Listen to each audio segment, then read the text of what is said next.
इससे पहले उत्तर प्रदेश के 18 मंडलों में से 16 मंडलों में हम लोगों ने सम्मेलन किए।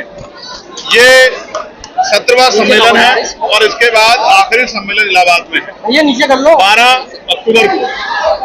इन 17वें सम्मेलन में ये तो मेरा खुद का ही जिला है, मंडल है, क्योंकि मैं यहीं से इसी मंडल से लोकसभा का सदस्य हूँ, तो यहाँ तो हमारी शक्ति बहुत है। लेकिन जितने 16 सम्मेलन और हुए हैं उनमें भी जनता का प्यार, पढ़े लिखे डॉक्टर, इंजीनियर, वकील, जज, रिटायर्ड कर्मचारी, अधिकारी, चिंतक, पत्रकारों का जो प्यार, जो उनके सुझाव, जो विश्वास आजाद समाज पार्टी को लेकर मिला है, मैं विश्वास से कह सकता हूं कि उत्तर प्रदेश में आजाद समाज पार्टी त्रिस्तरीय पंचायत चुनाव में ही सबको ये दिखा देगी अपने प्रदर्शन से कि वो एक बड़ा दल बनके जनता की सेवा के लिए उत्तर प्रदेश में मैदान में आ चुका है।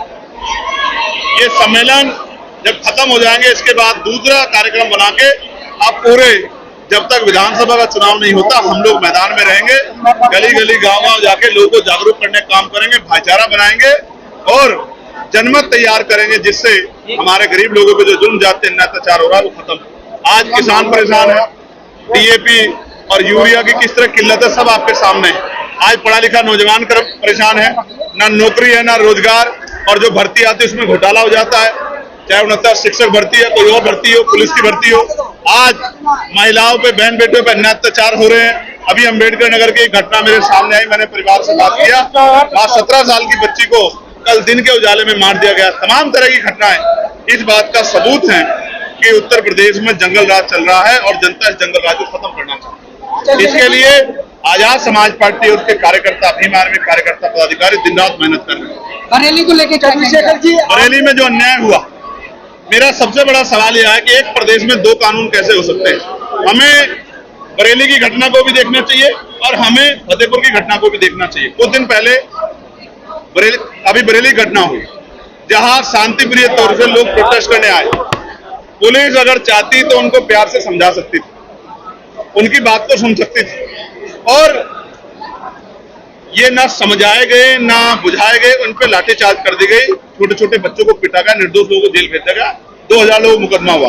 वहीं फतेहपुर सीकरी में एक ऐतिहासिक स्थल पे जो मकबरा है उसमें 500 पुलिस वाले मौजूद थे, फिर भी 300-400 लोग आके उसको, मकबरे को तोड़ने का काम करते हैं। किसी को ये भी नहीं कि फूल भी लगता हो। ये इस बात का उदाहरण है कि सरकार धर्म के आधार पर कार्रवाई कर रही है। जो अन्याय हुआ बरेली में, ये अन्याय हमें स्वीकार नहीं। इस अन्याय के खिलाफ हमारी पार्टी कड़े फैसले लेगी। अगर बड़ा प्रोटेस्ट आंदोलन भी करना पड़ा तो हम लोग करेंगे।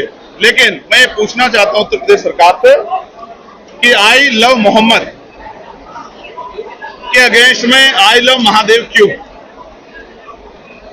जो लोग महादेव को मानने वाले लोग हैं वो लंबे समय से महादेव को मान रहे हैं, वो इस वजह से थोड़े मानते हैं कि कोई आई लव मोहम्मद कह रहा है।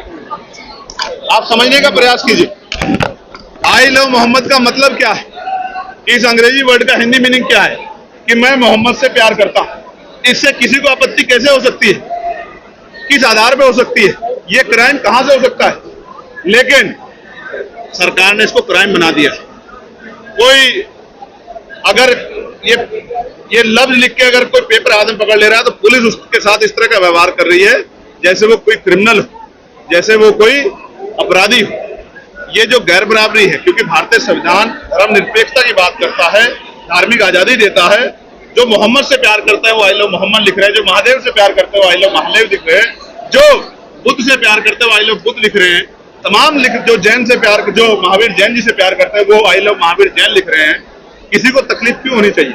मेरा धर्म मेरे साथ, आपका धर्म आपके साथ, नास्तिक जो लोग हैं उनका धर्म उनके साथ। इस आधार पर अगर कार्रवाइयां होंगी तो लोगों में असंतोष पैदा होगा, और ये सरकार चाहती है कि असंतोष बना रहे। असंतोष रहेगा तो रोटी, कपड़ा, मकान, रोजगार, महंगाई के मुद्दों पे चर्चा नहीं होगी। ये एक सोची समझी साजिश है।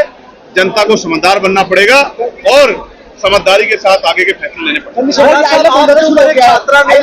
एक छात्रा ने यौन शोषण, यौन उत्पीड़न के आरोप लगाए, क्या कहेंगे?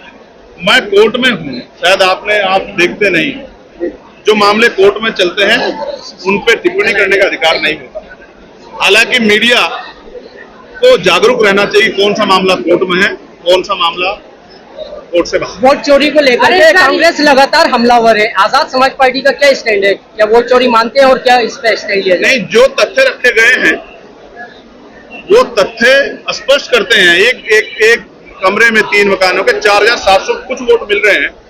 तो ये समझ आता है 200 वोट मिल रहे हैं, 400 वोट मिल रहे हैं, हमने भी चेक कर 70-70 वोट हैं एक मकानों में। तो ये तो सोचने की बात है ना, इस पे जवाब चुनाव आयोग को देना चाहिए, लेकिन जवाब तो पार्टियों के लोग दे रहे हैं। तो इस पे जो सही है, इस मांग को तो हम बहुत लंबे पुराने समय से उठा रहे हैं। 27 में ये आज की मांग थोड़ा ही है, हम तो इस मांग को बहुत दिन पहले से उठा रहे हैं, लेकिन ये बाकी सरकार